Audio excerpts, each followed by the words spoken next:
তাফসীর এসেছে দীর্ঘদিন দুটো হাত বেঁধে রাখার কারণে হাতে পর্যন্ত ঘা হয়ে গিয়েছিল। হেলাল বিন উমাইয়ার চোখের পানি সব কার কাছে কাঁদতেছেন? আল্লাহর কাছে কাঁদতেছেন। কাব বিন মালিক সেজদায় পড়ে পড়ে কাঁদেন। ওইদিকে মুররা বিন রাবিআ পাহাড়ি গর্তের মধ্যে গিয়ে ডুকরে ডুকরে কাঁদতেছেন আর বলছেন, আল্লাহ তুমি তো তওবা করে আমারে মাফ করে দাও। এই তিনজন সাহাবী চোখের পানি ফেলে ফেলে কাঁদতেছেন। কিয়ামত পর্যন্ত এমন সাহাবীদের মর্যাদা সম্পন্ন মানুষ আর পৃথিবীতে আর কোনোদিন আসবে না। এত দামি দামি ব্যক্তি সাহাবীরা, এত সম্মান, এত মর্যাদা তাদের। আমার বন্ধুগণ, এই তিনজন সাহাবীর কান্না পৃথিবীর কোনো মানুষ শুনতে পায় নাই, কিন্তু আল্লাহই শুনতে পেয়েছেন। 40টা দিন যখন পার হয়ে গেল, হঠাৎ করে আমার নবীর কাছে জিবরিল আমিন এসে বলছেন, ওয়া আলা সালাসাতিল্লাযিনা খুল্লিফু, হে রাসূল, তিনজন যে ব্যক্তি যারা যুদ্ধের ময়দান থেকে দূরে থেকেছিল, অবহেলা করেছিল, গড়িমসি করেছিল, তাদের চোখের পানি আল্লাহর আদালতে কবুল হয়ে গেছে। এই তিনজনের তওবা আমার আল্লাহ কবুল করে নিয়েছেন। আমার নবীজি সাইয়েদনা ওমর ফারুককে বললেন, ওমর ফারুক, আমার কলিজার টুকরা সাহাবী কাব বিন মালিককে ডেকে আনো। এই লম্বা হাদিস, যারা আলেম ওলামা এখানে বসে আছেন, এটা একটা লম্বা হাদিস। কাব বিন মালিক নিজে হাদিসটা বর্ণনা করেছেন, সিয়াসিত্তার হাদিস এটা। কাব বিন মালিক এই কথা শোনার সঙ্গে সঙ্গেই, এই পয়গাম শোনার সঙ্গে সঙ্গেই রাসূলের সামনে চলে আসবেন, নেওয়ার জন্য আসছেন। ওমর ফারুক রাদিয়াল্লাহু তাআলা আনহু দরজায় গিয়ে নক করছেন, কাব বিন মালিক তুমি কোথায়? ভিতর থেকে বউ আওয়াজ দিচ্ছে, যে লোকের খবর রাসূল রাখে না, সেই লোকের খবর আমরা তার বউ রাখি না। শেষ পর্যন্ত কাব বিন মালিককে সাইয়েদনা ওমর ফারুক ধরে নিয়ে এসে নবীর সামনে যখন হাজির করলেন, আমার নবীর আনন্দটা দেখে কে রাসূল বুকের সঙ্গে আলিঙ্গন করে জড়িয়ে ধরে বলছেন, কাব রে, আমি তোরে মাফ করে নাই, কিন্তু আল্লাহ তোরে মাফ করেছেন, তোর তওবা কবুল করে নিয়েছেন। এখান থেকে একটা বিষয় বের করার জন্য আমি আলোচনাটার এই বিষয়টা, আমি ইতিহাসটা আমি টেনেছি। মূল বিষয়টা হলো, যেভাবেই হোক না কেন নামাজ তো আমরা পড়বো, নামাজে মুনাফিক চেনা যায় না, রোজায় মুনাফিক চেনা যায় না, হজে মুনাফিক চেনা যায় না, দান সদকায় মুনাফিক চেনা যায় না, রোজায় মুনাফিক চেনা যায় না। মুনাফিক চেনা যায় হলো দিন কায়েমের জন্য মাঠে ময়দানে কে গেল আর কে গেল না। ঠিক কি না? আসসালামু আলাইকুম ওয়া রাহমাতুল্লাহি ওয়া বারাকাতুহু।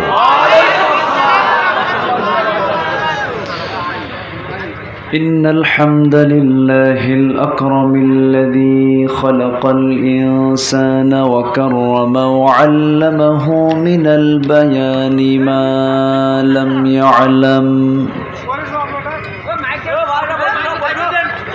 فسبحان الذي لا يحصى امتنانه باللسان ولا بالقلم. نشهد أن لا إله إلا الله وحده لا شريك له، ونشهد أن سيدنا وحبيبنا ومولانا محمدا عبده ورسوله الذي أرسله بالحق بشيرا ونذيرا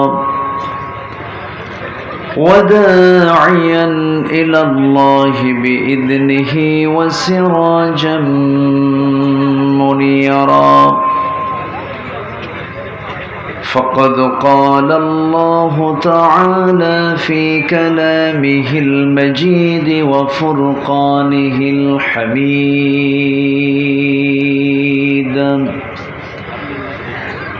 أعوذ بالله من الشيطان الرجيم. بسم الله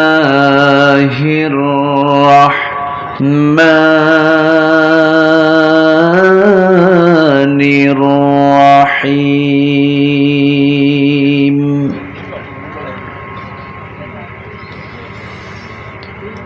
إن المسلمين والمسلمات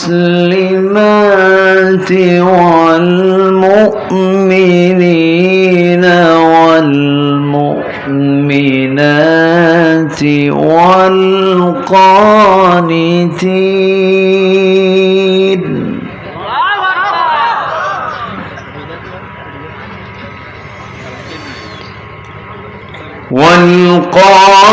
والقانتين والقانتات والصادقين والصادقات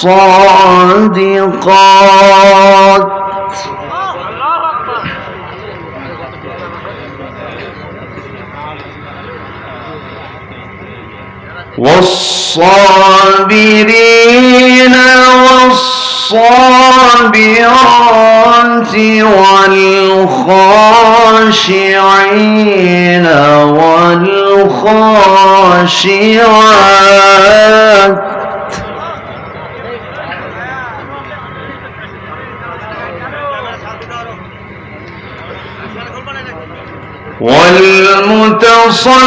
والمتصدقين والمتصدقات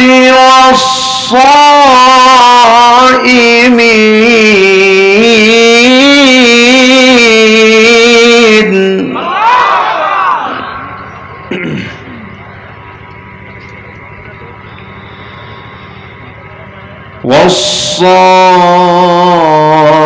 والصائمين والصائمات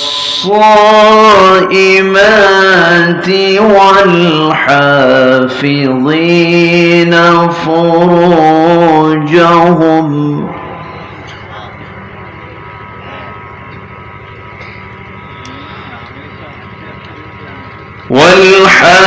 والحافظين فروجهم والحافظات والذاكرين الله كثيرا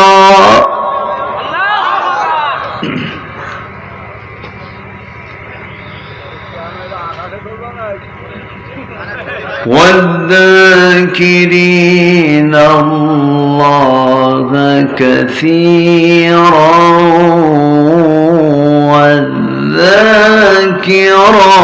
والذاكرات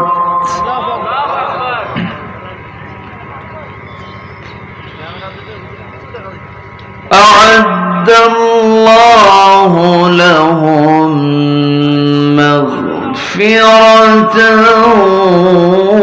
وأجرا عظيما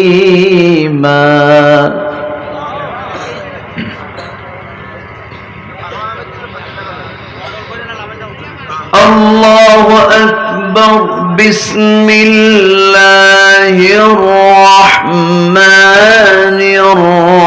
الرحيم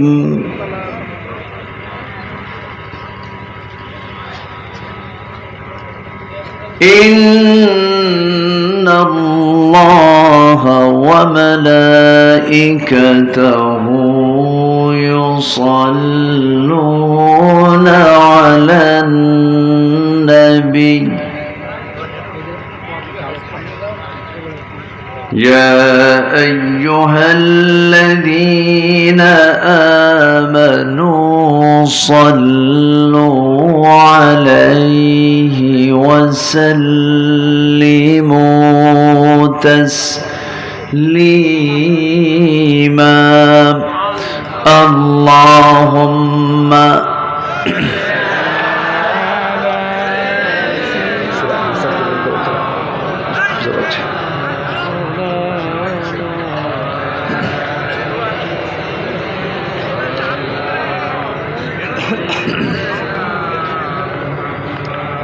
একটু মহব্বত দিয়ে নবীর প্রেমে মাতোয়ারা হয়ে জবান খুলে আওয়াজ দিয়ে সবাই বলুন আল্লাহুম্মা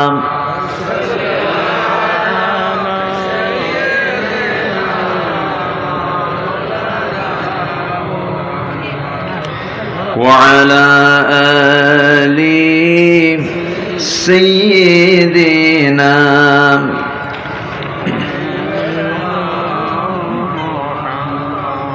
সবাই বলুন বালাগাল উলা বিকামালিহি কাশাফাত তুজা বিজামালিহি حسنت جميع خصاله صلوا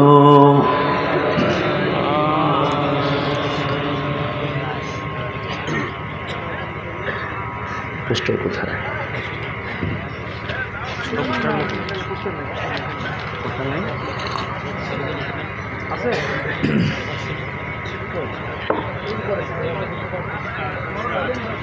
তো নিয়ে নিই আমরা।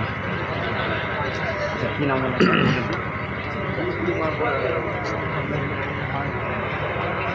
কি হয়?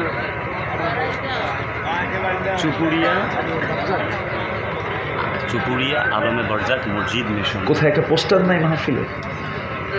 আমিও পাইনি। আশ্চর্য কথা।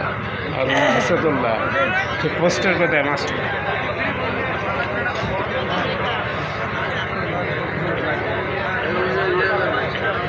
নিচে লেখা চুপুরিয়া আলমে।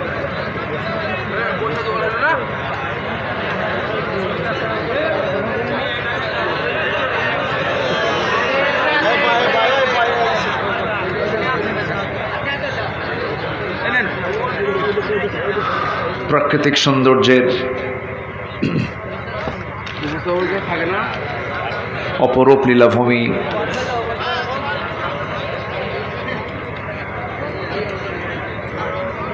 বিশ্বের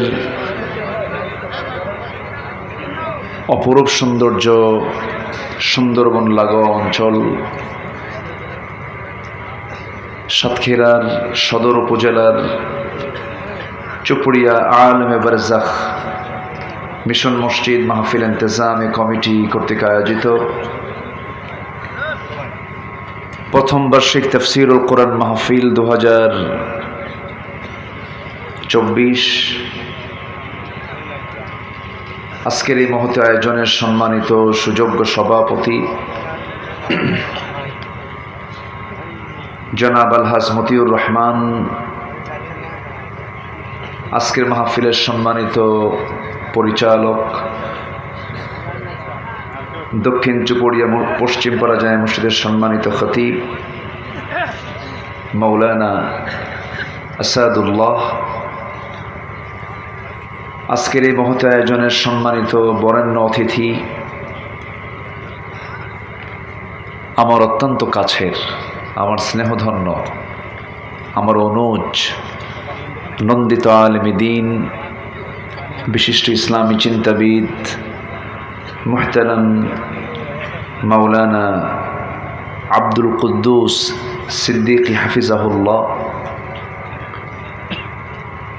আজকের এই মাহফিলের সম্মানিত বরেণ্য অতিথি মাননীয় সংসদ, সম্মানিত অতিথি মাননীয় সাবেক উপজেলা চেয়ারম্যান মহোদয় সহ সম্মানিত অতিথিবৃন্দ, সুশীল সমাজ, জাতির শ্রেষ্ঠ সন্তান শিক্ষক মণ্ডলী, জাতির বিবেক সাংবাদিকবৃন্দ, সামনে উপস্থিত দূরে কাছের বিভিন্ন স্থান থেকে ছুটে আসা কালেমার ঝান্ডাবাহী, তাওহীদের পতাকাবাহী, দ্বীন ইসলামের নরসারদুল বীর মুজাহিদ, প্রাণ প্রিয় সম্মানিত দ্বীনি ভাইরা, আড়ালে বসে আছেন শ্রদ্ধেয়া সম্মানিতা মা বোনেরা, আলোচনার সূচনায় আনুষ্ঠানিকতার মধ্য দিয়ে আমার পক্ষ থেকে আবারও দিল খোলা সালাম, আসসালামু আলাইকুম ওয়া রাহমাতুল্লাহি ওয়া বারাকাতুহু। সালামের জবাব খুব ক্লান্ত মনে হচ্ছে আপনাদের। আসসালামু আলাইকুম ওয়া রাহমাতুল্লাহ। এখন কয়টা বাজে বলেন তো? 12:30। তাহলে মাহফিল ছিল 14ই মে, আজকে হয়ে গেছে কত মে এখন, তাই না?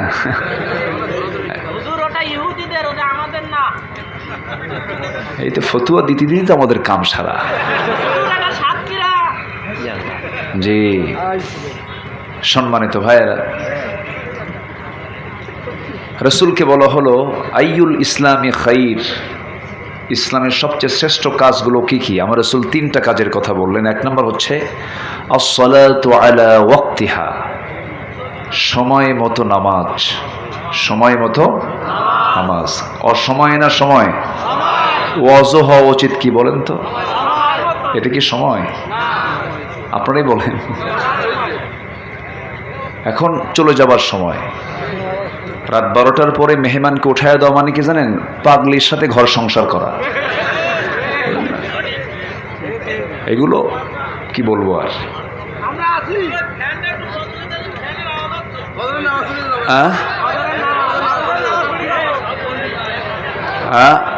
আওয়াজ হচ্ছে? না না, সমস্যা নেই, এখানে সমস্যা নেই।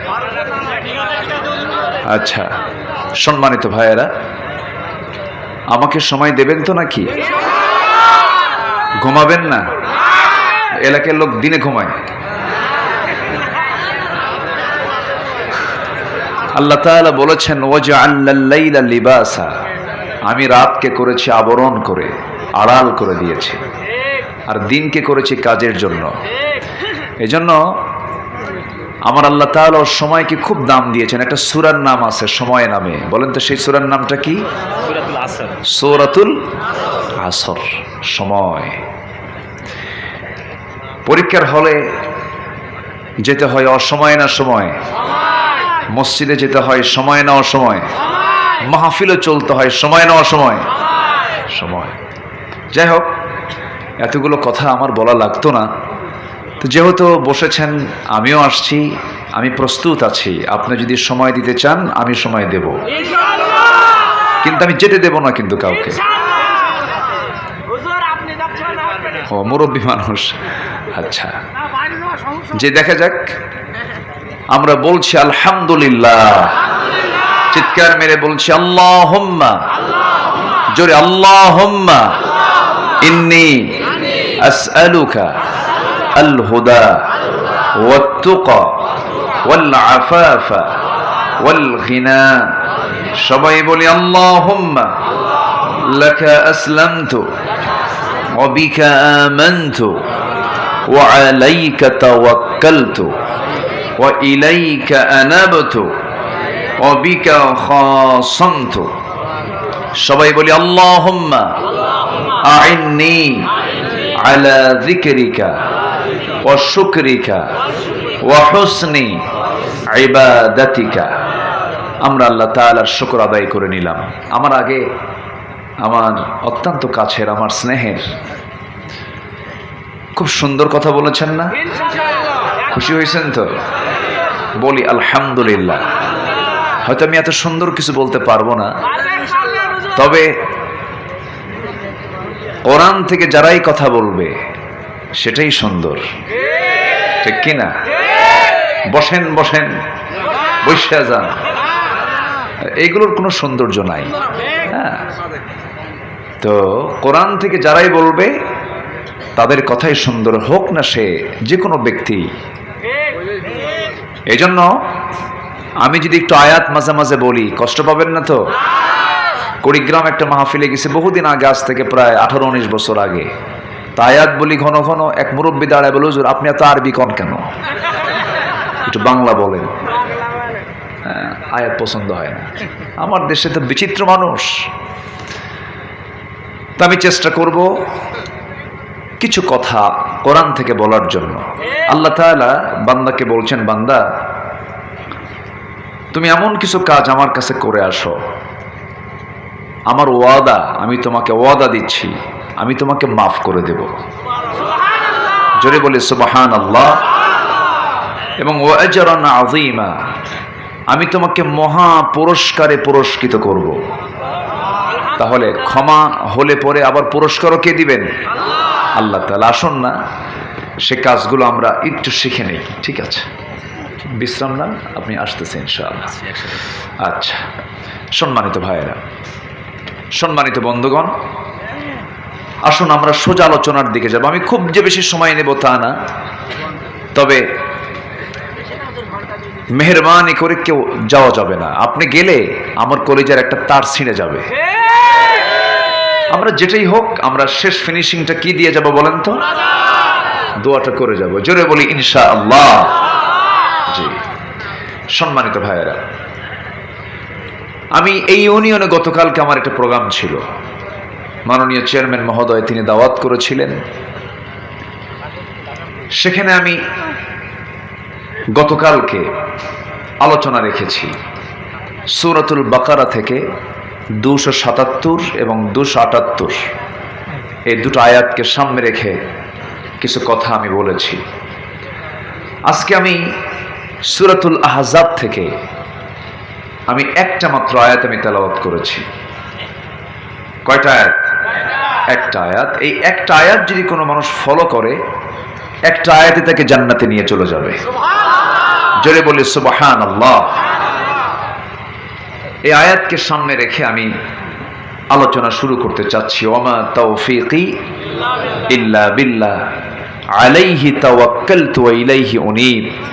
সেই মহান রবের প্রতি পূর্ণ ভরসা রেখে আসুন আমরা মূল আলোচনার দিকে আস্তে আস্তে চলে যাচ্ছি। আয়াত নাম্বার হলো 35। আয়াত নাম্বার কত? 35। আমি সোজা আলোচনার দিকে চলে যাচ্ছি। আল্লাহ তাআলা যেন আমাদের এই আলোচনা আমলের নিয়তে শোনার তৌফিক দান করেন। বলেন কিসের নিয়তে বলেন তো? আমলের নিয়তে যেন আমরা শুনতে পারি।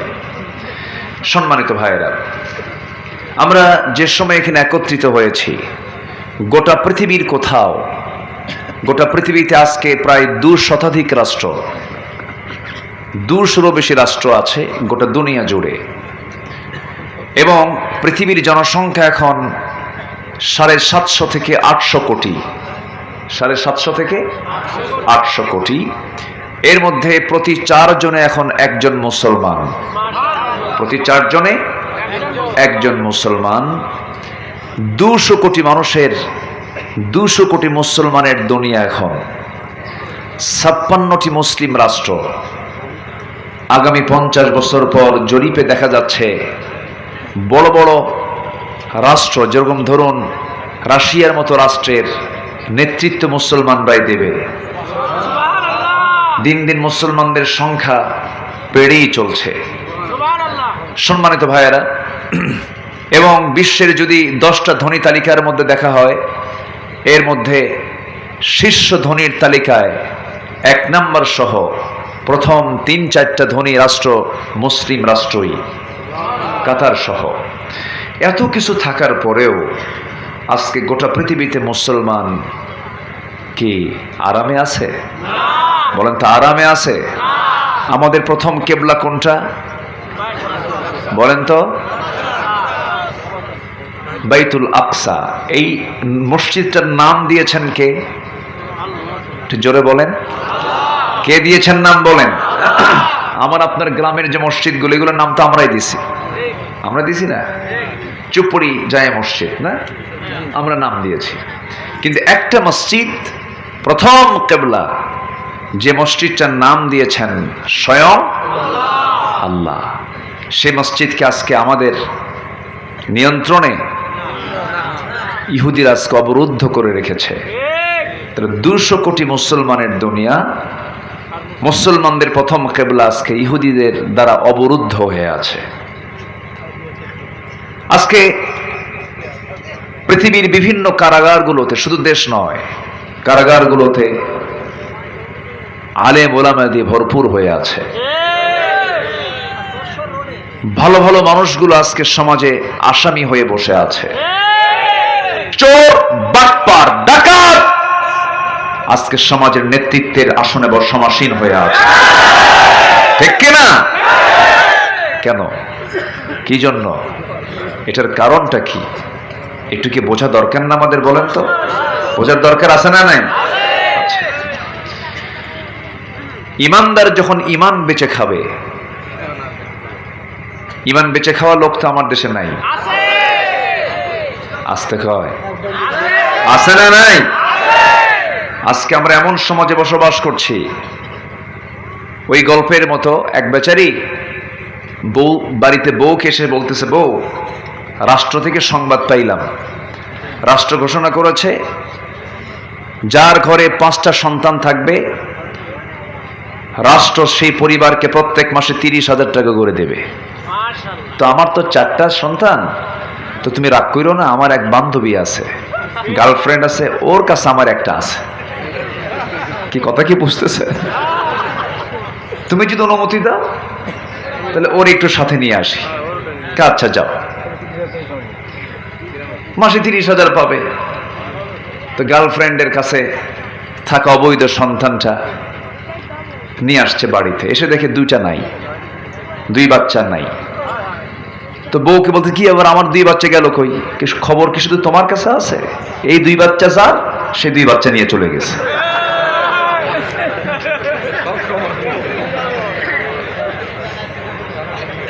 কথা বোঝা যায়? কথা কি বোঝা যায়?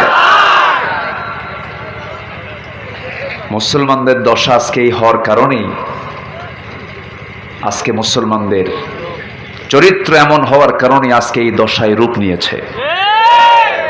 সবচেয়ে বড় অস্ত্র হলো ঈমান, সবচেয়ে বড় অস্ত্র হলো চরিত্র। একই কমিটি মাহফিলের মঞ্চ বানায়, আবার নাচানাচি নাচ গানের মঞ্চ বানায়। একই ব্যক্তি যাত্রা কমিটির সভাপতি হয়, আবার মাহফিল কমিটির সভাপতি হয়। আছে না নয়? এমন চরিত্রহীন নেতাদের মুখে আমরা জুতা মারি।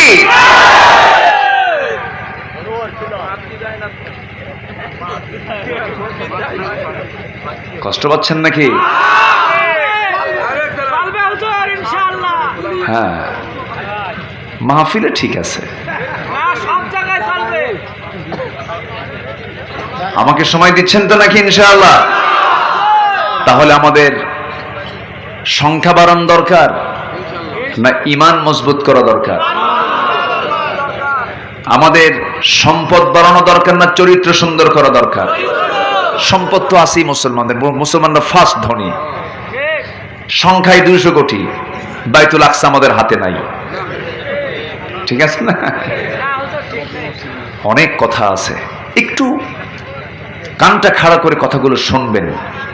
জীবনে তো বহু ওয়াজ আমরা শুনেছি, একটু আমাদের পরিবর্তনের মানসিকতা নিয়ে আমরা কথাগুলো শুনবো। জোরে বলি ইনশাআল্লাহ। আল্লাহ তাআলা একটা আয়াতে বলছেন, বান্দা 10টা কাজ করে আসো, 10টা গুণ অর্জন করে আসো, আমি ওয়াদা করছি আমি তোমাকে মাফ করে দেব। নেতাদের ওয়াদা কি ঠিক থাকে না ভঙ্গ হয়? এই পর্যন্ত 54-53 বছর দেশ স্বাধীন হয়েছে, ওয়াদা কি কম পাইছি আমরা? ওয়াদা কম পাইছি? বহু ওয়াদা পাইছি, কিন্তু ওয়াদা ঠিক থাকে নাই। কিন্তু আমার আল্লাহ বলছেন, বান্দারে আমি তোমাকে ওয়াদা দিচ্ছি, আমি তোমাকে নিজে তোমাকে প্রতিজ্ঞা করছি, আমি তোমার সমস্ত গুনাহগুলো মাফ করে দেব, সাথে সাথে তোমাকে বিশাল সম্মানে ভূষিত করে দেব, বিশাল সম্মান আমি তোমাকে দিয়ে দেব, পুরস্কার দিয়ে দেব। আল্লাহ তাআলা বান্দাকে সর্বনিম্ন যে জান্নাতটা দিবেন, 10টা পৃথিবীর মতো একটা জান্নাত। কয়টা পৃথিবী? মনে হয় জান্নাত ছোট হয়ে গেছে।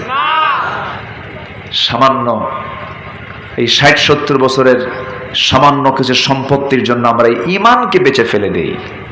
আর আল্লাহ বলছেন, বান্দা তুমি কল্পনাও করতে পারবে না, 10টা পৃথিবীর মতো একটা জান্নাত সর্বনিম্ন আমি তোমার হাতে তুলে দেব। এটা কার ওয়াদা? আল্লাহর ওয়াদা। একটু কান লাগাবেন,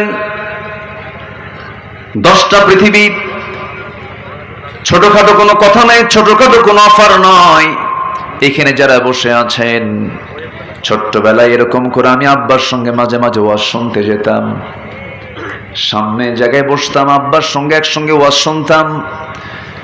যখন শুনতে পেতাম, যখন হুজুররা ওয়াজ করতেন, বলতেন সর্বনিম্ন জান্নাত হবে 10টা পৃথিবীর মতো একটা জান্নাত, আমার ব্রেন খেলতো না, হুজুর কি কয় এটা? একজন ব্যক্তিকে যদি 10টা পৃথিবীর মতো একটা জান্নাত দিয়ে দেয়, এই যে কোটি কোটি বান্দা, এত জায়গা আল্লাহর কোথায়? কি কথা বলছেন? আমার ছোট মাথা ছিল, এরকম চিন্তা করতাম যে এত এত জায়গা কই? আব্বাকে প্রশ্ন করতাম, আব্বা না হুজুরের ওয়াজ পছন্দ হলো না, ছোট মানুষ। কিন্তু আমার বন্ধুগণ, আমরা এই ছোট্ট চক্ষু দিয়ে আমরা এই বিশাল আকাশ দেখতে পাই। এই বিশাল আকাশটা আল্লাহ রাব্বুল আলামিন বানিয়ে দিয়েছেন, এই জমিনটা বানিয়ে দিয়েছেন, সাত সাগর বানিয়ে দিয়েছেন, পাহাড় পর্বতমালা বানিয়ে দিয়েছেন, জলরাশি বানিয়ে দিয়েছেন, সুন্দরবন সহ আমাজন সহ কত জঙ্গল বানিয়ে দিয়েছেন। আল্লাহ বলছেন, বান্দার এই পৃথিবীর মূল্য আমার কাছে একটা মাছির পাখার চেয়েও, তাই একটা মাছির পাখার যে মূল্য আছে তার চাইতে মূল্যহীন আমার কাছে এই দুনিয়া। অথচ আমার আপনার কাছে এই দুনিয়া কত মূল্যবান। শুধুমাত্র আমি একটা তথ্য দিই, মূল আলোচনার দিকে যাব, একটু তথ্যের জগতে যাই, ব্রেনকে একটু খাটাই। আমার আল্লাহ কত মহান। এই যে আমরা এখানে বসে আছি, ঠিক এই জায়গা থেকে যখন আমরা একটু মাথার উপরের দিকে তাকাবো, আমরা কি আকাশ দেখতে পাই? ছোট আকাশ? আজ থেকে ছোট আকাশ? শুধু শুধু আকাশ না, বিশাল আকাশ, বিশাল আকাশ। এই কই যান? ও যাচ্ছেন, বসেন। যে আপনার পাশে থেকে উঠতে নেবে একটু ধরে দিবেন, একটু বলবেন ভাই বসেন। ও চাপ চুপ লাগলে তো সমস্যা না, এই গরমে চাপ আসার কথা না, গরম তো, একটু বসেন। একটু আমার দিকে তাকান।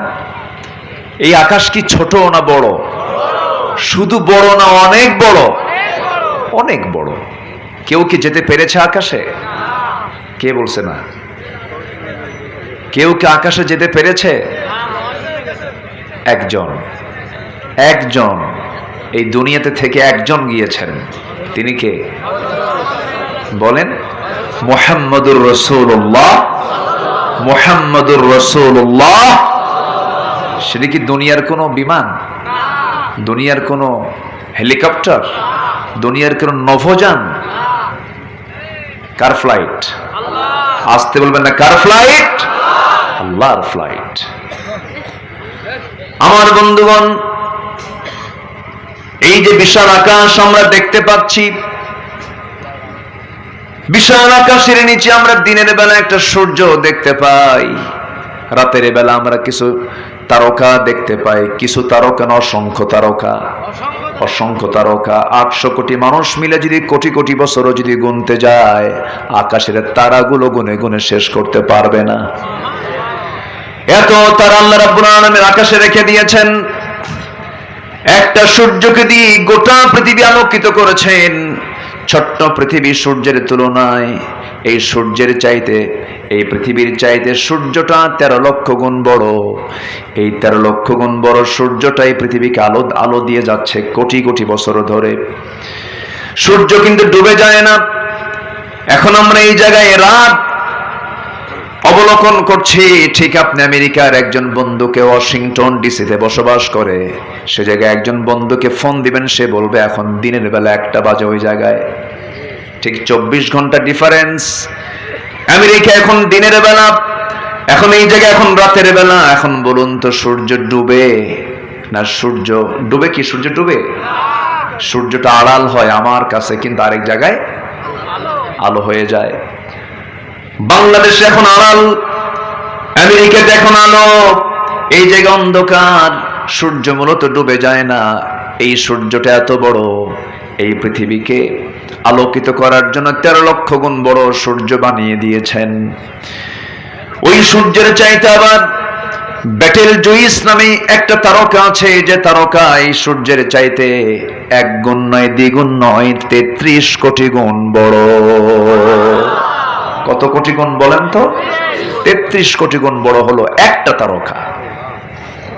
একটু একটু খেয়াল করবেন আল্লাহ কত মহান। আমার বন্ধুগণ, 1টা 2টা তারকা নয়, মানুষ চাঁদের দেশে গেছি, চাঁদের দেশে গিয়ে সফর করে এসেছে 70 দশকে নীল আর্মস্ট্রংরা। এরপরে মানুষ মঙ্গল গ্রহেও গিয়েছে, কিন্তু মানুষ তো এখনো সূর্যের কাছে তো যাওয়া সম্ভব নয়। মানুষ এখনো তারকার দেশে যেতে পারে নাই। যদি মানুষ যদি চিন্তা করে তারকার দেশ দেখতে যাব, দুনিয়ার কোন যানবাহন দিয়ে সম্ভব হবে না, কপ্টার বিমান দিয়ে সম্ভব হবে না, নভোযান দিয়ে চেষ্টা করা যেতে পারে। পৃথিবীতে এখন লেটেস্ট আবিষ্কার হয়েছে একটা নভোযান, যার নাম হলো অ্যাপোলো 11, যার ঘন্টার গতি হলো ৩৯,০০০ কিলোমিটার। 1 ঘন্টায় চলে কত হাজার কিলোমিটার বলেন তো? ৩৯,০০০ কিলোমিটার। ৩৯,০০০ কিলোমিটার বেগে মানুষ বানিয়েছে এই নভোযানটা। এই নভোযানে চড়ে যদি পৃথিবীর সবচেয়ে নিকটবর্তী তারকার দেশ একটা তারকা আছে, সেই তারকার নাম হলো প্রক্সিমা সেন্ট্রাই। প্রক্সিমা সেন্ট্রাই নামক পৃথিবীর সবচেয়ে নিকটবর্তী তারকার দেশে যদি যেতে চায় ঘন্টায় ৩৯,০০০ কিলোমিটার বেগে, এই তারকার দেশে ওই বান্দার যেতে সময় লেগে যাবে ১,১৫,০০০ বছর মাত্র।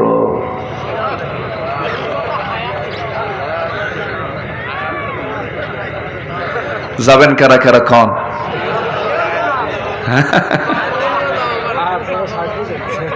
তার কি জায়গা আছে? জান্নাতের জায়গা আছে? আসতে কয় আছে, জান্নাতের জায়গা আছে।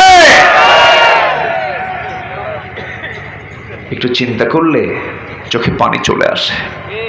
আল্লাহ আল্লাহ আল্লাহ আল্লাহ, আল্লাহু আকবার, আল্লাহু আকবার। আল্লাহ সবচেয়ে বড়, তিনি কত মহান তিনি। আমি তো আকাশে গেলামই না। আল্লাহ বলছেন বান্দারে, এত নিকটবর্তী তারকার দেশে তোর আসতে এত সময় লেগে যাবে। এরপরে বিশাল আকাশ, বিশাল মহাশূন্য আছে, এরপর আকাশ আছে। আল্লাহ বলছেন বান্দারে, আমি তোকে জান্নাত দেব, সর্বনিম্ন জান্নাত হবে 10টা পৃথিবীর মতো একটা জান্নাত আমি তোকে দেব। আমার আল্লাহ তাআলা তিনি অবস্থান করছেন আরশ আজিমে। যা এখান থেকে এক আসমান শুধু নয়, 7টা আসমানের মালিক তিনি। সাবআ সামাওয়াত, 7 আকাশের উপরে হলো আরশ আজিম। সে আরশ আজিম থেকে তিনি সবকিছু মনিটরিং করেন। কিন্তু আল্লাহ তাআলা, আমরা বরকতময় সময় এখানে বসে আছি, আমরা ভাগ্যবান। আল্লাহ তাআলা বলেন বান্দারে, 12টা যখন বেজে যায়, স্থানীয় সময় 12টা যখন বাজে, সেই সময় আমি দুনিয়ার আকাশে চলে আসি আমি তোকে মাফ করে দেওয়ার জন্য। এখন তিনি কোন আকাশে আছেন? কার জন্য? আজ থেকে কার জন্য বলেন? আমাদের জন্য আছেন, আমাকে মাফ করার জন্য তিনি চলে আসছেন। তাহলে তিনি কি কম আসছেন না বেশি আসছেন? 7 আকাশ থেকে প্রথম আকাশে। সহিহ হাদিসের বর্ণনা, আলা মিন মুস্তাগফিরিন ফাগফির লাহ, কোন ক্ষমা প্রার্থী আছো আমার কাছে ক্ষমা চাবে, আমি তাকে ক্ষমা করে দেব। কোন রিজিক প্রার্থী আছো, রিজিকের সমস্যা, চাকরি হয় না, সন্তান হয় না, আমার কাছে আমি তোমাকে সন্তান দেব, আমি তোমাকে চাকরি দেব।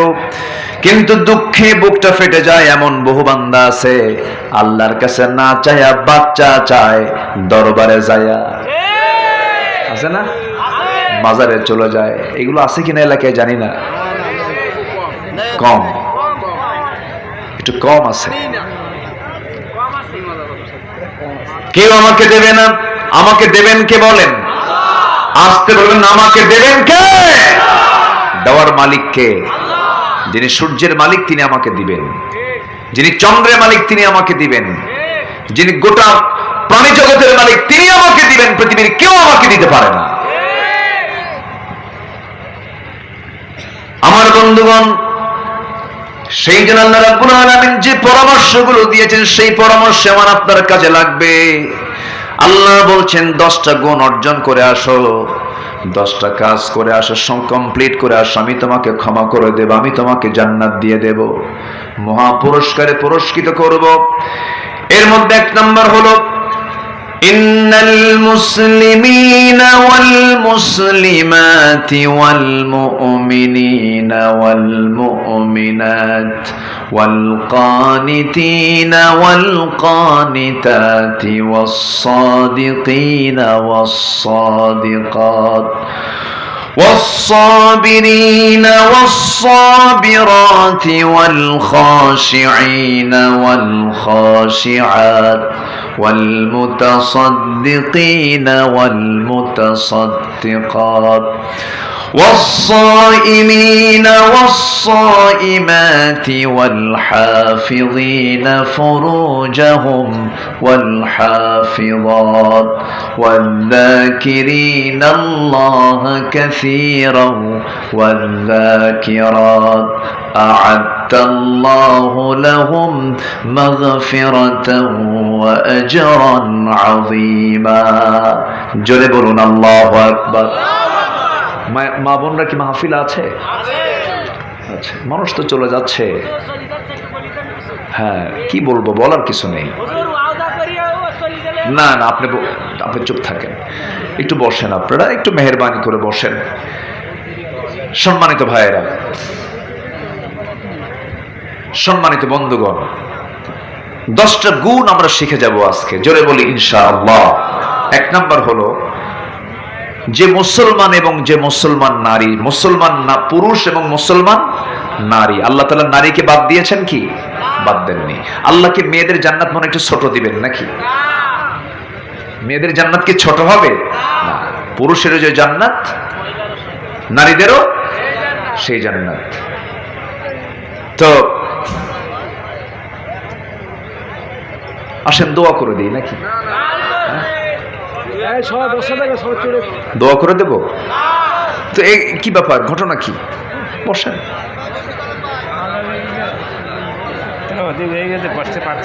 হ্যাঁ, একটু কষ্ট হচ্ছে আপনাদের, একটু আমাকে সময় দেন না ভাই। এখানে আমাকে নিয়ে যদি আপনি উঠে যান, মেহমানকে দাওয়াত দিয়ে যদি বাড়িওয়ালা যদি বাড়ি থেকে হেরে যায়, এটা কি বলেন, এটা কি আচরণ? এটা বলেন তো। একটু বসেন, একটু দেরি করে উঠেছি আমি, আমাকে উঠানো হয়েছে, একটু বসেন। গ্রামীণ জীবনের হার্ড ওয়ার্কার আপনারা, খুব পরিশ্রমী দেহ, পরিশ্রমী শরীর, বুঝি তো আমি, বেশি কষ্ট আমি দেব না। একটু বসেন, একটু মেহেরবানি করে বসেন। করজোরে মিনতি জানাচ্ছি, আমি সবার কাছে অনুরোধ করছি, একটু মেহেরবানি করে বসেন। সম্মানিত ভাইয়েরা, আমরা যে মুসলমান, আমরা মুসলিম পরিবারে জন্ম নিয়েছি, আমরা বড় ভাগ্যবান, বলি আলহামদুলিল্লাহ। কিন্তু সব মুসলমান পরিবারে জন্ম নেওয়া মুসলমানকে আসলে মুসলমান? আমার দেশে মুসলিম পরিবারে জন্ম নেওয়া মুসলিম নামের কিছু কলঙ্ক আছে, যারা আবু জেহেলের চেয়েও জঘন্য। আছে না নাই? আছে না? আছে। আমার বন্ধুগণ, মুসলিম পরিবারে জন্ম নিয়ে কিছু মুসলমান সুদও খায়, জেনার কারবারও করে, মিথ্যা রায় দেয়, মিথ্যা মামলা দিয়ে দেয়, মাদকের কারবার গুলো করে। এক হাজি, আমার পরিচয় হয়েছিল এক হাজি সাহেব, তিনি মাদকের ব্যবসা করেন। বললাম, হাজি সাহেব আপনি হজ করে আসছেন, মাদকের ব্যবসা করেন, ইয়াবার ব্যবসা করেন, এর কারণটা কি? হুজুর আমি তো খাই না, আমি খাওয়াই। আমি খাই না, আমি খাওয়াই। আমি খাইলে তো আমার দোষ হতো, আমি তো খাওয়াই। এমন চিন্তা লালন করে কিছু মুসলমান আমার দেশে বসবাস করে, যারা হোটেল চালায়, সেই হোটেল অবৈধ কর্মকাণ্ডগুলো হয়, জেনার কারবারগুলো হয়। মদের লাইসেন্স নিয়ে নেয়, মদের দোকান দিয়ে দেয়। আবার রমজান মাস যখন চলে আসে, হুজুর কিছু ভাড়া করে, হুজুর কিছু ভাড়া করে বলে, হুজুর আমারে হজে নিয়ে যান, ওমরায় নিয়ে যান। রমজান মাস টোটাল ইবাদত করব, চোখের পানি ফেলে ফেলে কাঁদবো, হুজুরে দোয়া করতে বলে। গোটা রমজান মক্কায় মদিনায় কাটায়া দিয়া চোখের পানি ফেলে আল্লাহর কাছে দোয়া করে, দেশের মাটিতে আসার পর ঈদের পরের দিন মদ খাইয়া শীত হয়ে পড়ে থাকে। এমন লোক আছে না নাই? আসতে বলবেন না, আছে না নাই? এগুলো মুসলমানের পরিচয় নয়, মুসলমান এগুলোকে বলে না। মুসলমান কাকে বলে? মুসলমান তার একটা কদম যখন ফেলতে যাবে, সেই সময় সে চিন্তা করবে এই জায়গা আল্লাহ তাআলা হালাল বলেছেন না হারাম বলেছেন। এই চিন্তা মাথায় নিয়ে বান্দা চলবে। আমার বন্ধুগণ, এই দুনিয়ার এমন কোনো কাজ নেই যেই কাজে আল্লাহর হুকুমটা নাই। এমন কোনো কাজ নেই, ইসলাম তেমন একটি বিধানের নাম। এই যে আমার হাতের নখ, এই 10টা আঙ্গুলের নখ আল্লাহ তাআলা দিয়েছেন, এই নখগুলো কাটবো কেমনে? এই নখ কাটার বিধানও ইসলামে আছে না নাই? আছে না নাই? আছে। আমার বন্ধুগণ, যে ইসলামে নখ কাটার বিধান থাকে সেই ইসলামে তো রাষ্ট্রের কোনো বিধান নাই। আসতে বলবেন না, আছে না নাই? আছে।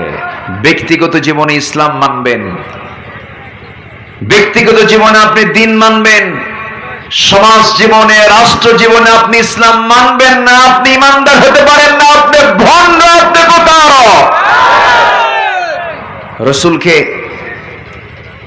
খুব মহব্বত করে, রসুলকে মহব্বত করে দাড়িতে, রসুলকে মহব্বত করে টুপিতে, রসুলকে মহব্বত করে পোশাকে, কিন্তু রসুলকে মহব্বত করতে চায় না, রসুলকে আনুগত্য করতে চায় না, রাষ্ট্রে, বিধানে, অর্থনীতিতে মানতে চায় না। এমন লোক আমার দেশে আছে না নাই? আছে। ইসলাম কি শুধু নামাজের নাম? ইসলাম দিয়ে কি রাষ্ট্র চলে না? ইসলাম দিয়ে কি রাষ্ট্র চলতে পারে না?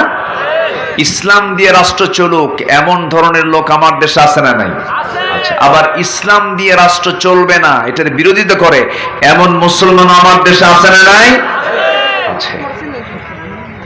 একটু কান লাগাবেন, কথাগুলো খুব গুরুত্বপূর্ণ, শুধু আপনি শুনছেন না।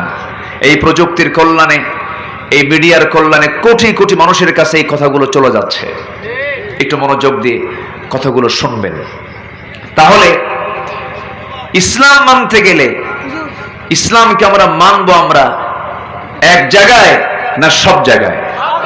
আসতে বলবেন না, এক জায়গায় না সব জায়গায়? সব জায়গায় মানতে হবে। ছোট্ট একটা ইতিহাস আমার মনে পড়লো, একটু মনোযোগ দিয়ে শুনবেন কথাটা। আমি নামাজ পড়লাম, রোজা রাখলাম, সব করলাম, কিন্তু ইসলাম কায়েম হোক, এই কায়েমের সংগ্রামে নিজেকে যদি একটু দূরে রাখি, তার অবস্থা কি হতে পারে এটা একটু বোঝানোর জন্য একটা প্রেক্ষাপটের দিকে আমি যাচ্ছি। আমার নবীজি 23 বছরের নবুয়তের জিন্দেগির 13 বছর কাটিয়েছেন মক্কায়, আর 10 বছর কোথায়? মদিনায়। এই 10 বছরে রাসূল যুদ্ধ করেছেন 27টি, নিজে নেতৃত্ব দিয়েছেন, এবং 86টা যুদ্ধ তার পরিচালনায় অনুষ্ঠিত হয়েছে।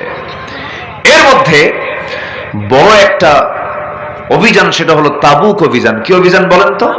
তাবুক অভিযান, যে অভিযানে আমার রাসূল নিজে গিয়েছেন এবং 30,000 সৈনিক নিয়ে, 30,000 সাহাবী নিয়ে নিজে অংশগ্রহণ করেছেন তাবুকে। কত হাজার বলেন? 30,000। সব সাহাবী কিন্তু চলে গেছেন। আমার নবীজি সেই তাবুক অভিযানে 30,000 সৈন্য নিয়ে লক্ষাধিক রোমান সৈন্যদের বিরুদ্ধে তিনি যখন দাঁড়ালেন, যুদ্ধ হলো না, বিনা যুদ্ধে আমার নবীজি আবার তাবুক থেকে ফিরে আসলেন।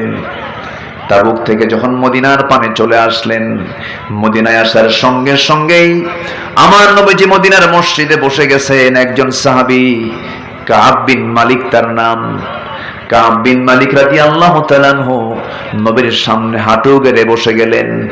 বসে গেড়ে গিয়ে বলছেন, ইয়া রাসূলুল্লাহ, ইয়া হাবিবাল্লাহ, আমি আপনার কাছে ক্ষমা চাচ্ছি, আপনি আমাকে মাফ করে দিবেন। কি হয়েছে কাব? আমাকে খুলে বলো, তোমার কি প্রবলেম বলো, কি হয়েছে, তুমি কি ভুল করেছো বলো। হুজুর, আপনি তাবুক অভিযানে 30,000 সাহাবীকে নিয়ে চলে গেছেন, সেই যুদ্ধে আমি যেতে পারি নাই, সেই অভিযানে আমি যেতে পারি নাই। কেন যেতে পারো নাই? তিনি বললেন, ইয়া রাসূলুল্লাহ, আমি যেতে পারতাম, কিন্তু গড়িমসি করেছি, ইচ্ছা করে আমি যাই নাই, ইচ্ছা করে আমি অংশগ্রহণ করি নাই, আমি যেতে পারতাম। রাসূল সঙ্গে সঙ্গে বললেন, সাহাবী কাব বিন মালিক, আর কে যাও নাই বলো। হুজুর, আমার সঙ্গে আরেকজন যায় না, তার নাম হচ্ছে হেলাল বিন উমাইয়া। আর কে যাও নাই বলো। মুরারা বিন রাবিয়া যায় নাই। আর কে যাও নাই বলো। হুজুর, আমার আর জানা নাই। রাসূল 3 জনের তথ্য নিলেন, এরপরে বললেন, কাব বিন মালিক, আর কোনো কথা আছে নাকি? না হুজুর, কোনো কথা নাই। রাসূল সঙ্গে সঙ্গে বললেন, তুমি এখন আমার সামনে থেকে যেতে পারো। তাকে পাঠায়া দিলেন। আমার নবীজির চেহারা রক্তিম আকার ধারণ করলো। নবীজি খেপে গেলেন, রেগে গেলেন। সঙ্গে সঙ্গে তিনি দাঁড়ায় সাহাবায়ে কেরামকে লক্ষ্য করে বললেন, সাহাবীরা, আমি বিশ্ব নবী মদিনাবাসীকে এই মুহূর্তে আমি একটা ওয়ার্নিং দিয়ে দিলাম। এই তাবুক অভিযানে কাব বিন মালিক, হেলাল বিন উমাইয়া, মুরারা বিন রাবিয়া, মোট কয়জন বলেন? মোট কয়জন? এই 3 জন ব্যক্তি আমার সঙ্গে মুতার যুদ্ধে তারা, তাবুকের অভিযানে তারা অংশগ্রহণ করে নাই। আমি রাসূল এদের বিরুদ্ধে বয়কটের ঘোষণা দিয়ে দিলাম। এদের সঙ্গে কোন প্রকার কথাবার্তা, লেনদেন, সমস্ত কিছু বয়কট ঘোষণা করলাম। তাদের সঙ্গে কেউ কোনো প্রকার কথাবার্তা পর্যন্ত বলতে পারবা না। আমার নবীজি এই তিনজনকে বয়কটের সিদ্ধান্ত যখন দিয়ে দিলেন, কাব বিন মালিকের কানে সংবাদটা চলে গেল। সংবাদ যাওয়ার সঙ্গে সঙ্গে তার কাছে মনে হলো যেন গোটা দুনিয়াটা তার কাছে ছোট হয়ে গেছে, চোখে পানি চলে এসেছে। সেই সাহাবী নিজের বাড়ির দরজায় গিয়ে দাঁড়ালেন, দরজায় গিয়ে নক করলেন। দরজায় নক করে বলছেন, ও আমার স্ত্রী, আমি কাব বিন মালিক, দরজা খোলো। ভিতর থেকে স্ত্রী জবাব দিচ্ছেন, স্বামী আমার, দরজা অবশ্যই খুলতে বাধ্য হব আমি, কারণ আপনি আমার স্বামী, আমি আপনার স্ত্রী, আপনার ঘর, আপনার বাড়ি। কিন্তু আমি দরজা খুলবো এই দিক দিয়ে, পিছনের দরজা আমি বের হয়ে যাব, কারণ যে ব্যক্তিকে বিশ্বনবী বয়কট করেছেন আমিও তাকে বয়কট করতে বাধ্য হলাম। যখন আল্লাহু আকবার, একটু কথাটা দিল থেকে বোঝার জন্য বলছি, একটু কথাটা অত্যন্ত অথেন্টিক, খুব গুরুত্বপূর্ণ। সূরা তাওবার একটা প্রেক্ষাপট এটা। আমার বন্ধুগণ, আমার নবীজি যখন এই ঘোষণা দিলেন, নিজের বউ পর্যন্ত স্বামীকে বাদ দিয়ে দিলেন, আমি আপনার সঙ্গে কথা বলবো না, আপনি দরজা খুলে ভিতরে ঢোকেন, আমি বাইরে বের হয়ে চলে আসব। কাব বিন মালিক বলেন, দরজা খুলো না, তুমি ভিতরে থাকো, আমার ভিতরে, আমি যাব না। ব্যর্থ হয়ে নিজের ঘর থেকে বের হয়ে চলে আসলেন। সামনে ছোট্ট দুইটা বাচ্চা, তার কলিজার টুকরা সন্তান, 11 বছর 13 বছর ছোট্ট দুইটা বাচ্চাকে দূর থেকে ডাকতেছেন কাব বিন মালিক রাদিয়াল্লাহু তাআলা আনহু, হে আমার কলিজার টুকরা, এইদিকে আয়, তোদেরকে একটু আদর করে স্নেহ করি। ছোট্ট দুইটা বাচ্চা বলে, না না, তোমার আদর আমরা নেব না, তোমার সঙ্গে আমরা কথা বলবো না, কারণ যে ব্যক্তিকে রাসূল পর্যন্ত বয়কট করেছে তার সঙ্গে আমাদের দেখা করার, কথা বলার কোনো দরকার নাই। কথা কি বোঝা যায়? আচ্ছা বলেন তো, এই 3 সাহাবীর কি নামাজের কোনো সমস্যা ছিল? রোজার কোনো সমস্যা ছিল? দান সদকার কোনো সমস্যা ছিল? নবীর প্রতি মুহাব্বতের কোনো ঘাটতি ছিল? আচ্ছা, যে যুদ্ধে তারা যান নাই সেই যুদ্ধে কি অনুষ্ঠিত হয়েছিল? সে যুদ্ধ হয় নাই। এবং 30,000 সাহাবীর মধ্যে মাত্র 3 জন যান নাই। রাসূল ইচ্ছে করলে বলতেও পারতেন, যাও, মাত্র 3 জন, তো এটা কোনো প্রবলেম না। রাসূল কি ছেড়ে দিয়েছেন? আজ তিনি কি ছেড়ে দিয়েছেন? না, ছাড়েন নাই। একটু বুঝতে হবে কথাগুলো। আজকের এই প্রতিকূল পরিবেশে যারা একামতে দিনের পক্ষে কথা না বলে নরম নরম সুরে কথা বলেন, মুসলিম পরিবারের জন্ম হওয়ার পর ইসলামের পরিচয় দিয়ে যারা রাষ্ট্রীয় পর্যায়ে ইসলাম আছে এটাকে অস্বীকার করেন, এর বিরুদ্ধে কথা বলেন, নতুন করে ঈমান আনতে হবে, নচেৎ জাহান্নামে যেতে হবে মুসলমান। সম্মানিত ভাইয়েরা, আমার নবীর সঙ্গে আবু জেহেলের দ্বন্দ্ব কিছুই ছিল না। আবু জেহেল বলেছিল, মুহাম্মদ, তোমার ধর্ম 6 মাস, আমার ধর্ম 6 মাস, তোমারটাও থাকুক আমারটাও থাকুক। রাসূল বলেছেন, চাচা আপনি যা প্রস্তাব দিচ্ছেন তা আমি মানব না। কেন? না, আপনার দিন আপনার কাছে, আমার দিন আমার কাছে। আল্লাহর দিন ইসলাম কখনো পরাজিত থাকবে না। আল্লাহর দিন ইসলামকে বিজয় করতে হবে মুসলমান। যদি কোরআনকে প্রশ্ন করেন, কোরআন বলো তো রাসূলকে কেন পাঠানো হয়েছে? কোরআন একাধিক জায়গায় জবাব দিচ্ছে, রাসূলকে পাঠানো হয়েছে সকল দলকে পরাজিত করে ইসলামকে বিজয়ী করার জন্য। কথা কি ক্লিয়ার? কথা কি ক্লিয়ার? বোঝার জন্য বেশি কিছু লাগে না। আমার দেশে তো ওয়াজ আবার ঘন্টার পরে ঘন্টা করতে হয়, কিন্তু আমার নবীজির কাছে সাহাবে কেরাম খুব শর্ট কথা বলতেন, শর্ট কথা শুনতেন, বলতেন, হুজুর হালকা কিছু আমল শিখাইয়া দেন, আমি জান্নাত পেতে চাই। রাসূল 2-3 মিনিটে ওয়াজ শেষ করে দিতে। সম্মানিত ভাইয়েরা, তাহলে প্রত্যেক বান্দার জন্য একামতে দিনের কাজ করার দরকার আছে না নাই? বলেন তো, এই যে মাহফিল আসছেন আপনারা, রাস্তায় যখন এসেছি আমরা কি বাম পথে এসেছি না ডান পথে এসেছি? বাম দিকে না ডান দিক দিয়ে? বাম দিক দিয়ে আসছে। এটা কি ইসলামের সিস্টেম? ইসলামের সিস্টেম কি বামে চলো না ডানে চলো? আপনি যত বড় পীর কেবলা হন, আপনি কি ডানে চলতে পারবেন? ডানে চলতে গেলে কি হবেন?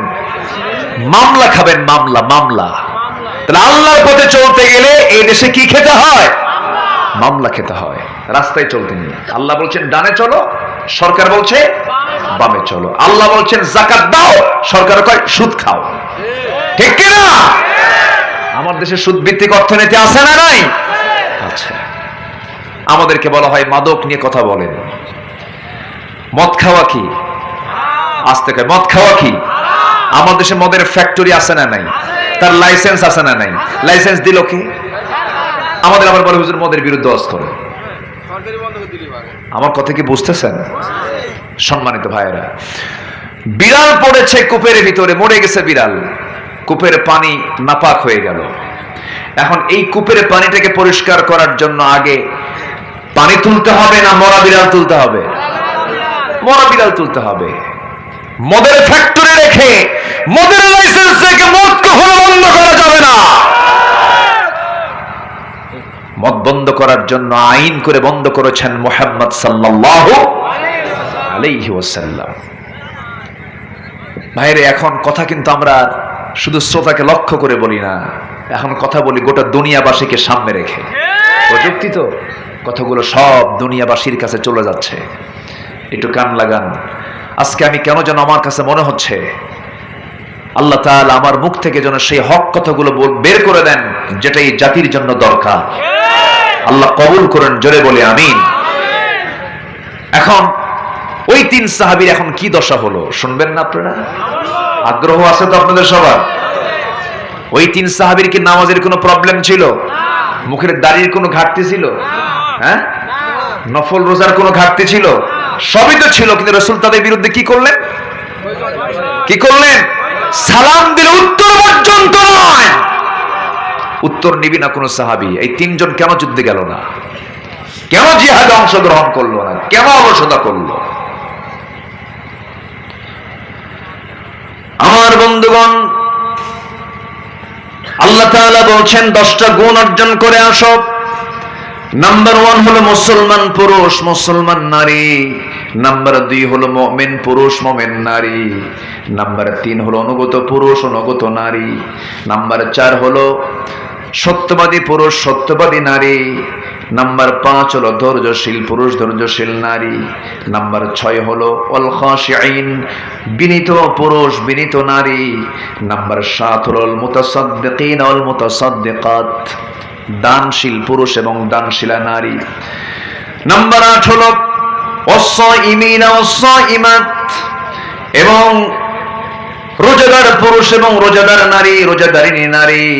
নাম্বার 9 হলো আল হাফিযিনা ফুরুজাহুম ওয়াল হাফিযাত, নিজের লজ্জাস্থানের হেফাজতকারী পুরুষ, হেফাজতকারিনী নারী।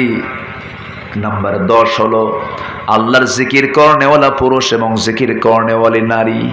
এই 10টা গুণ যে বান্দার মধ্যে অর্জিত হয়ে যাবে, আল্লাহ ওয়াদা করছেন আমি তাকে সমস্ত গুনাহগুলো মাফ করে সম্মানজনক জান্নাত দিয়ে দেব। জোরে বলি সুবহানাল্লাহ।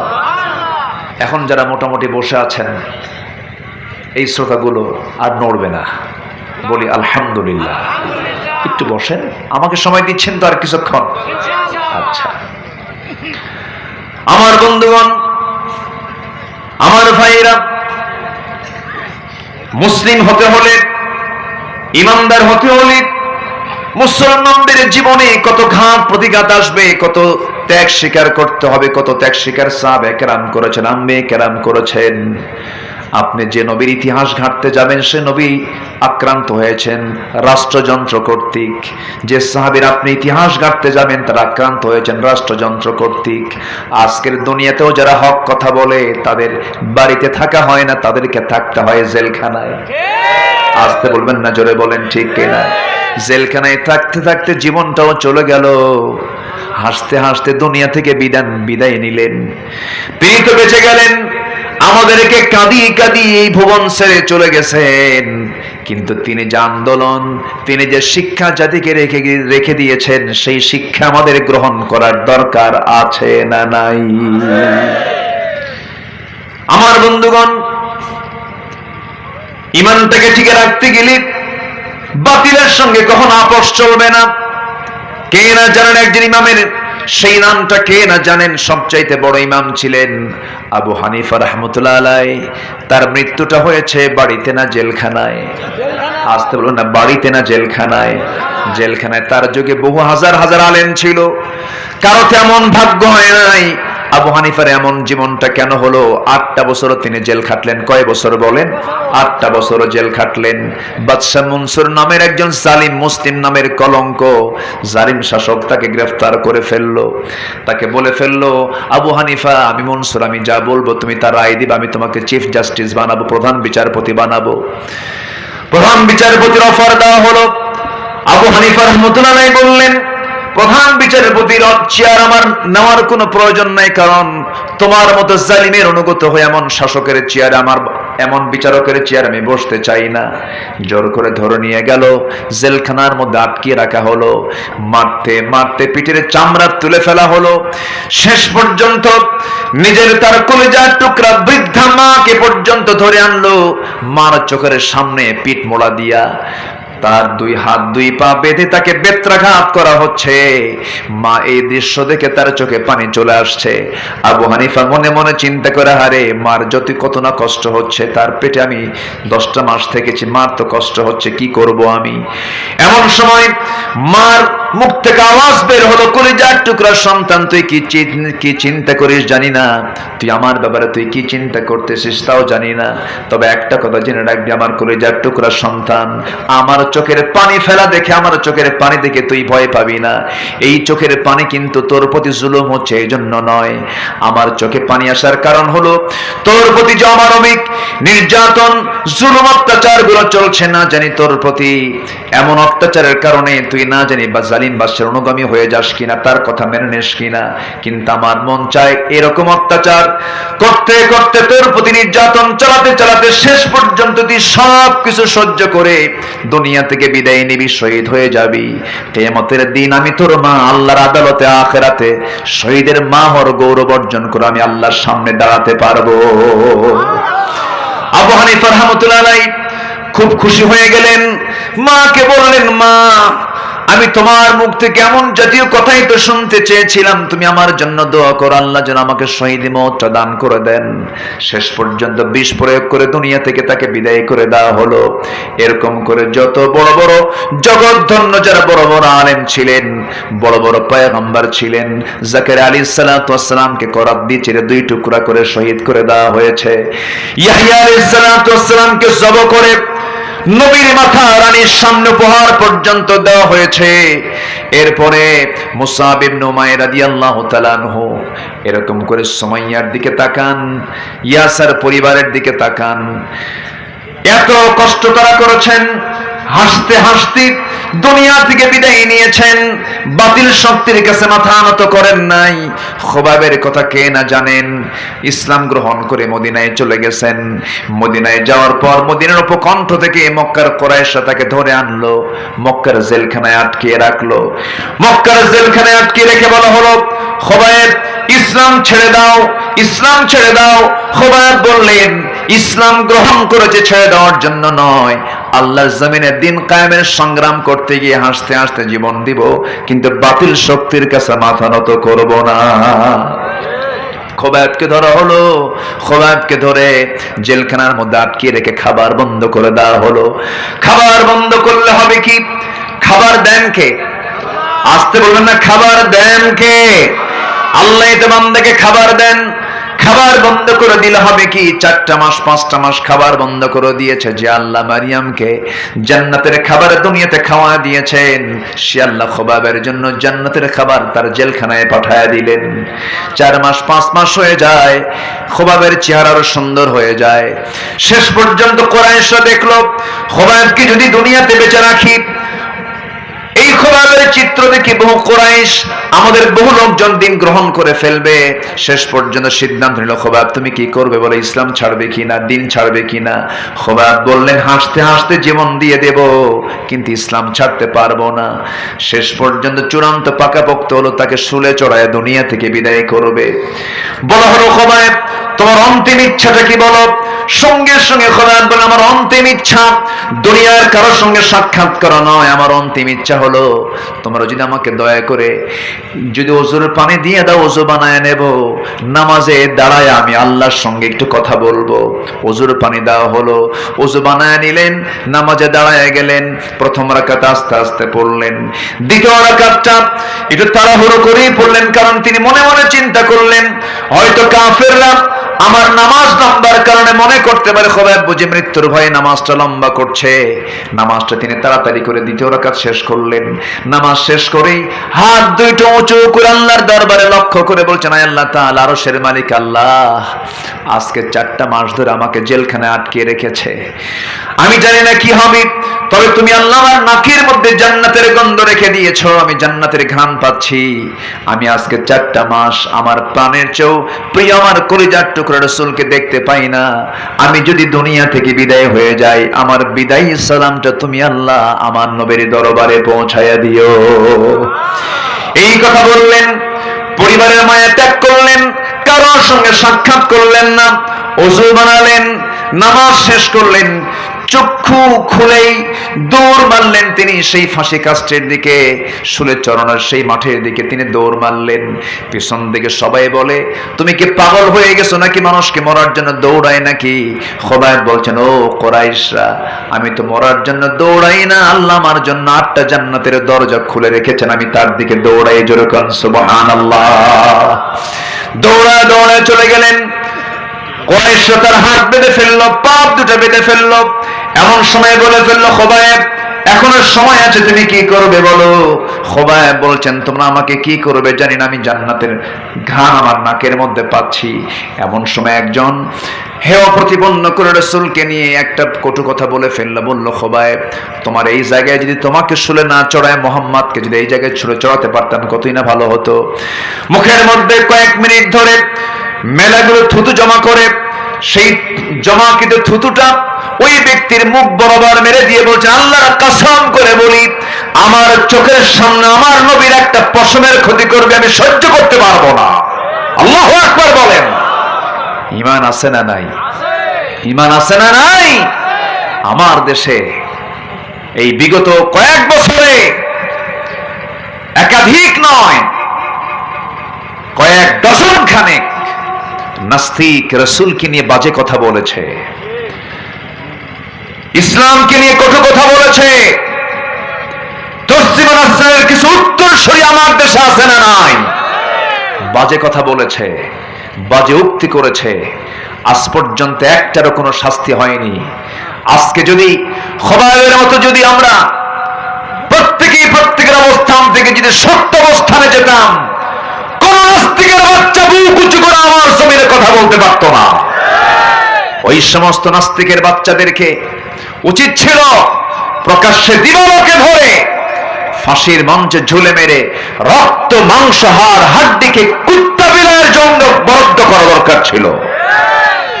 কিন্তু আজকে মুসলমান আমার দেশের নির্বাক, নিশ্চুপ, কোনো কথা বলি না। একটা বসে আমার চরম ভয় হয়, আল্লাহ যেন আমাদের কাউকে যেন মুনাফিকের কাতারে শামিল না করেন। জোরে বলি আল্লাহুম্মা আমিন।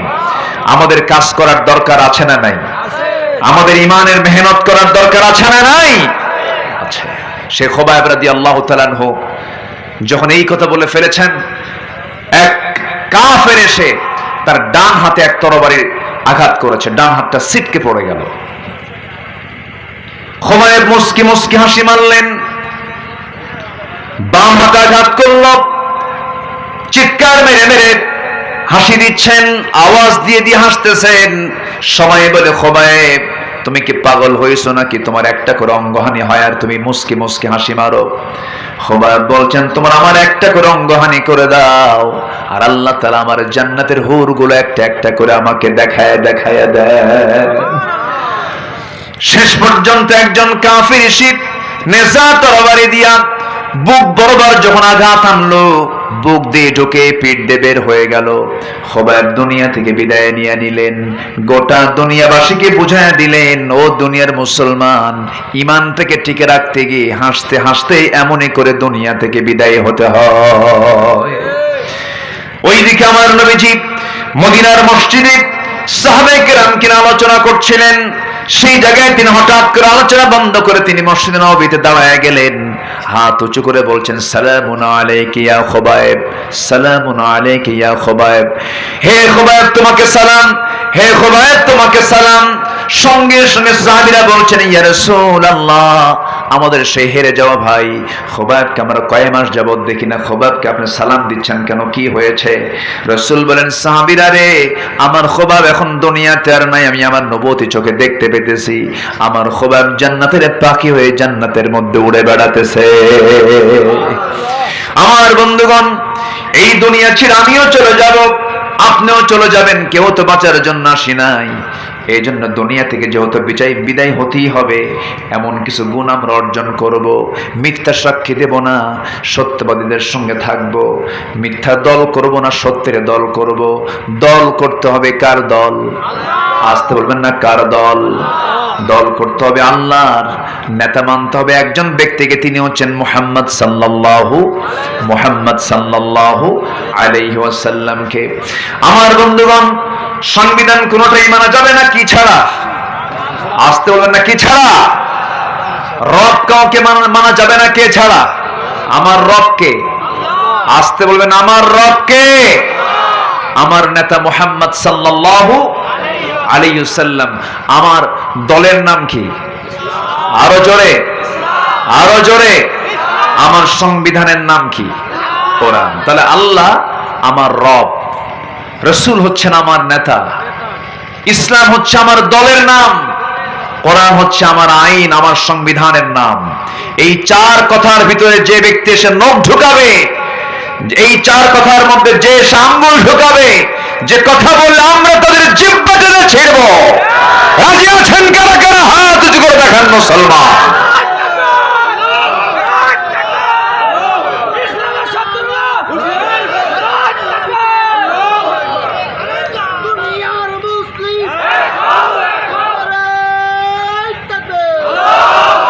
আল্লাহ কবুল করুন, জোরে বলি আমিন, আরো জোরে আমিন। সম্মানিত ভাইয়েরা, সম্মানিত বন্ধুগণ, ওই তিন সাহাবীর কথা মনে আছে কিনা আপনাদের? মনে আছে তো আপনাদের? তিন সাহাবীকে বয়কট করেছেন মুহাম্মদ সাল্লাল্লাহু আলাইহি ওয়াসাল্লাম। 30,000-এর মধ্যে কয়জন যায় নাই? 3 জন। তাদের কি নামাজের কোনো অভাব ছিল? তাদের কি দান সদকার কোনো অভাব ছিল? এরপর রাসূল তাদেরকে বয়কট করেছেন শুধুমাত্র জিহাদে অংশগ্রহণ না করার কারণে, ইকামতের দিনকে একটু অবহেলা করার কারণে, একটু গড়িমসি করার কারণে। আমার নবীজি তাদেরকে বয়কট করলেন। হেলাল বিন উমাইয়া 2 নম্বর সাহাবী, যিনি, তার বয়স হলো 70 বছর। আমার নবীর চাইতে বয়স কম না বেশি? বেশি। 70 বছর। আমার নবী বেঁচে ছিলেন কত বছর? 63 বছর 9 ঘন্টা। 63 বছর 9 ঘন্টা। আমার নবীর চাইতে বয়স বড় সাহাবী, কিন্তু চামড়াগুলো কুঁচকে গেছে, চোখে কম দেখেন, দুর্বল হয়ে গেছেন। 70 বছর তো বুড়া মানুষ। রাসূল বললেন তাকেও বয়কট। ওনার কানে যখন সংবাদটা গেছে, আহারে, হেলাল বিন উমাইয়া শুধুমাত্র শুনেছেন রাসূল থেকে বয়কট করেছেন, ঘরের মধ্যে তিনি খুঁজতে লাগলেন কোথায় রশি আছে। রশি হাতের মধ্যে নিলেন, রশিটা হাতের মধ্যে নিয়ে সোজা মসজিদে নববীতে চলে আসলেন, মসজিদের সামনে দাঁড়ালেন, একটা খুঁটিতে দড়িটা বাঁধলেন, সেই দড়িটা বেঁধে স্বেচ্ছায় তার নিজের হাতে ওই দড়িটা লাগায় দিলেন, বেঁধে ফেললেন। বেঁধে ফেলে বলছেন, হেলাল রে, তোর চাইতে বড় কপাল এই দুনিয়া তার কে আছে? যে লোকটার বিরুদ্ধে আল্লাহ রাসূল পর্যন্ত বয়কটের ডাক দিয়েছে, এই জীবন রাখবো না, ও হেলাল, তোর চাইতে অধম মানুষ এই দুনিয়া তার কেউ নাই। মসজিদে আজান দিয়ে দেয়, বেলাল আজান দেন, সাহাবীরা মসজিদের সামনে দিয়ে আসে, মসজিদে ঢোকে। হেলাল বিন উমাইয়া বারবার সালাম দেন, কিন্তু কোন সাহাবী সালামের জবাব দেন না। চোখের পানিতে পানিতে হেলাল বিন উমাইয়া অস্থির হয়ে গেলেন। তাফসীর এসেছে দীর্ঘদিন দুটো হাত বেঁধে রাখার কারণে হাতে পর্যন্ত ঘা হয়ে গিয়েছিল। হেলাল বিন উমাইয়ার চোখের পানি সব কার কাছে কাঁদতেছেন? আল্লাহর কাছে কাঁদতেছেন।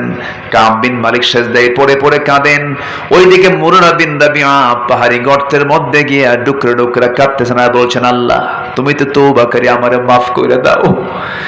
এই তিনজন সাহাবী চোখের পানি ফেলে ফেলে কাঁদতেছেন। কিয়ামত পর্যন্ত এমন সাহাবীদের মর্যাদা সম্পন্ন মানুষ আর পৃথিবীতে আর কোনোদিন আসবে না। এত দামি দামি ব্যক্তি সাহাবীরা, এত সম্মান, এত মর্যাদা তাদের। আমার বন্ধুগণ, এই তিনজন সাহাবীর কান্না পৃথিবীর কোনো মানুষ শুনতে পায় নাই, কিন্তু আল্লাহই শুনতে পেয়েছেন। 40টা দিন যখন পার হয়ে গেল, হঠাৎ করে আমার নবীর কাছে জিবরিল আমিন এসে বলছেন, ওয়ালা সালাসাতিল্লাযিনা খুল্লিফু, হে রাসূল, তিনজন যে ব্যক্তি যারা যুদ্ধের ময়দান থেকে দূরে থেকে ছিল, অবহেলা করেছিল, গড়িমসি করেছিল, তাদের চোখের পানি আল্লাহর আদালতে কবুল হয়ে গেছে। এই তিনজনের তওবা আমার আল্লাহ কবুল করে নিয়েছেন। আমার নবীজি সাইয়েদনা ওমর ফারুককে বললেন, ওমর ফারুক, আমার কলিজার টুকরা সাহাবী কাব বিন মালিককে ডেকে আনো। এই লম্বা হাদিস, যারা আলেম ওলামা এখানে বসে আছেন, এটা একটা লম্বা হাদিস। কাব বিন মালিক নিজে হাদিসটা বর্ণনা করেছেন, সিয়াসিত্তার হাদিস এটা। কাব বিন মালিক এই কথা শোনার সঙ্গে সঙ্গেই, এই পয়গাম শোনার সঙ্গে সঙ্গেই রাসূলের সামনে চলে আসবেন, নেওয়ার জন্য আসছেন। ওমর ফারুক রাদিয়াল্লাহু তাআলা আনহু দরজায় গিয়ে নক করছেন, কাব বিন মালিক তুমি কোথায়? ভিতর থেকে বউ আওয়াজ দিচ্ছে, যে লোকের খবর রাসূল রাখে না, সেই লোকের খবর আমরা তার বউ রাখি না।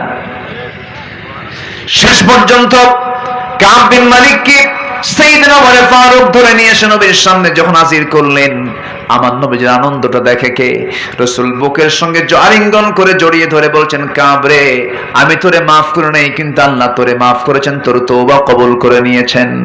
এখান থেকে একটা বিষয় বের করার জন্য আমি আলোচনাটার এই বিষয়টা, আমি ইতিহাসটা আমি টেনেছি। মূল বিষয়টা হলো, যেভাবে আল্লাহ তাআলা সবাইকে ইকামতে দ্বীনের পথে সক্রিয় থাকার তৌফিক দান করুন। জোরে বলি আমিন, আরো জোরে আমিন। মা বোনরা কি মাহফিল আসছে? আল্লাহ তুমি মা বোনদেরকে কবুল করে নাও, মা বোনদেরকে দিন মেনে চলার তৌফিক দিয়ে দাও। বিশেষ করে মেয়েদের সবচেয়ে আজকে ইহুদি খ্রিস্টানদের চক্রান্তে তারা সবচাইতে শিকার, সেটা হলো মেয়েদের শরীর থেকে কাপড় চোপড় সরায় দিছে ইহুদি খ্রিস্টানের বাচ্চা। ঠিক কিনা? আমার মা বোনকে আমরা অবশ্যই পর্দার মধ্যে রাখার চেষ্টা করব। জোরে বলি ইনশাআল্লাহ। পর্দা করাটা কি বলেন তো? আরো জোরে বলেন, পর্দা করাটা কি? ফরজ। আল্লাহ তাআলা এই ফরজ বিধান প্রতিটি মার জীবনে আমল করার তৌফিক দান করুন। অনেক রাত হয়েছে, যতটুকু হয়েছে আমরা একটু বলে ফেলি আলহামদুলিল্লাহ। কেউ যাব না, যে যেখানে আছি আমরা বসবো। আমরা একসঙ্গে দোয়ার মধ্য দিয়ে যাব। যেখানেই যাই আমরা, আল্লাহ তাআলা এক জায়গায় বলেছেন, কালিলাম মা তাশকুরুন, জান্নাতে যাবে বেশি সংখ্যক লোক না কম সংখ্যক লোক? ভালো বান্দা হয় বেশি না কম? কম। আমার এখানে যারা বসে আছে এখন কম হয়ে আছে, কিন্তু কমটাই বরকত, বলি আলহামদুলিল্লাহ। এটা বসেন, যারা বসে আছে আমরা একসঙ্গে দোয়া করে যাব। আব্বা আম্মার জন্য দোয়া, তারপর পরিবারের জন্য দোয়া, আশেপাশে কবরবাসী আছেন তাদের জন্য দোয়া। তো তার আগ দিয়ে আমি সবার কাছে আরজ করব, এটা মসজিদ কেন্দ্রিক মাহফিল না? মসজিদ কেন্দ্রিক মাহফিল, আলামে বারজাখ না? আলামে বারজাখ, খুব সুন্দর নাম তারা দিয়েছেন, মিশন মসজিদ। তো এই মসজিদের উদ্যোগে আজকের এই মাহফিল। তো একজন ভাই 2000 টাকা দান করেছেন, আল্লাহ তুমি তার দানকে কবুল করো। জোরে বলি আল্লাহুম্মা আমিন। আর যদি কেউ দিতে চান, বিশেষ করে বিশেষ দান যদি কেউ